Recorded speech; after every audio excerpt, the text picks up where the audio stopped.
If you're in the market to buy a brand new TV, then Samsung is one of the best brands to buy. In today's tech video, we're going to do a review of the Samsung Q80A.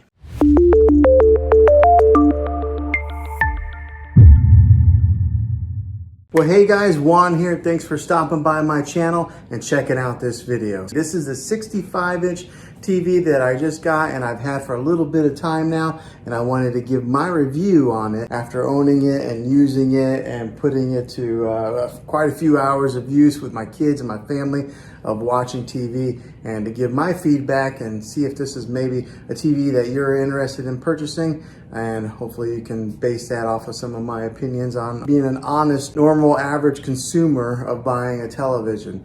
Now, I don't work for Samsung. I'm not affiliated with them by any means. So what I'm telling you is all my honest opinion of owning this thing for a little bit of time now. So what I'll do is I'll talk about what I've learned from it, and then I'll talk about more of the in-depth specifics on this TV later on in the video. But as far as owning it for a few weeks now, it's been a great TV. The picture quality is awesome. I mean, like, really awesome. So I upgraded from a 4K UHD TV to this QLED 4K UHD. Also, it's just bigger. I had a 55-inch and I went bigger to 65. So I think a lot of times whenever we upgrade our televisions, we usually end up going bigger. But that's what I did, and I gotta tell you, the picture on this, beautiful. It's just awesome. The other day I was watching Endgame on it, and the clarity was so clear. It was almost like they were right there and I could reach in there and touch them. That's how the clarity is on this.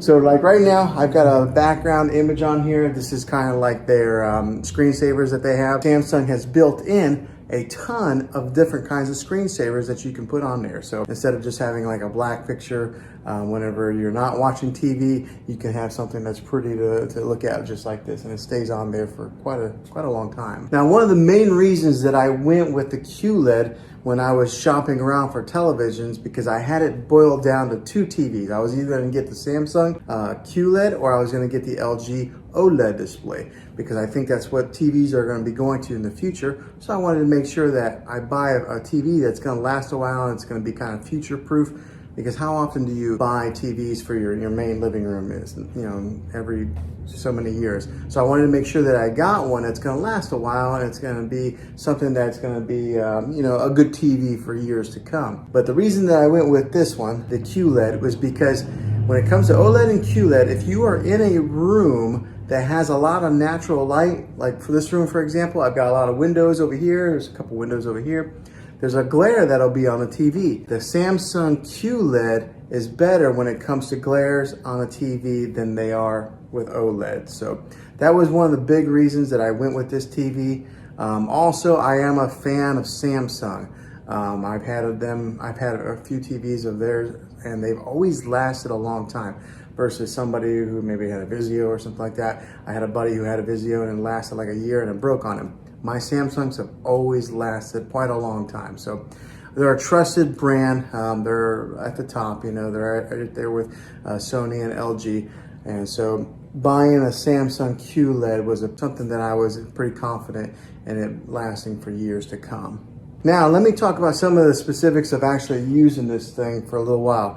This has what's called Bixby built into it, okay? And if anybody has a Samsung device, they're pretty familiar with what Bixby is. But if you're not, Bixby is kind of like Samsung's Siri, like Apple's Siri, or it's kind of like their Amazon Alexa, okay? It has Bixby built in it. So you can talk to this TV and turn it on with the Bixby command. You just say, hey, Bixby. But let me tell you, it's not that good yet, okay? Samsung has some work to do with that. I would have to say that Amazon's Alexa is the leader in the industry when it comes to artificial intelligence and talking with voice commands.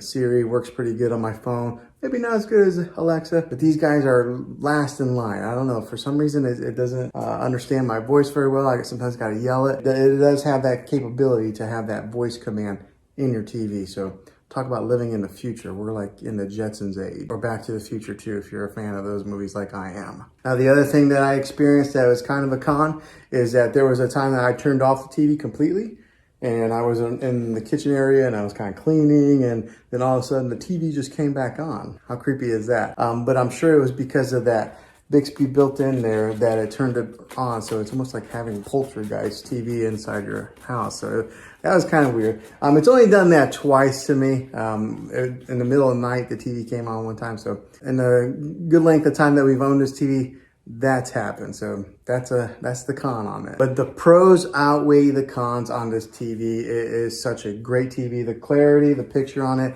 is just amazing. So let's take a look at it a little bit. So the remote on this thing looks like this. Okay, so it's a pretty narrow remote.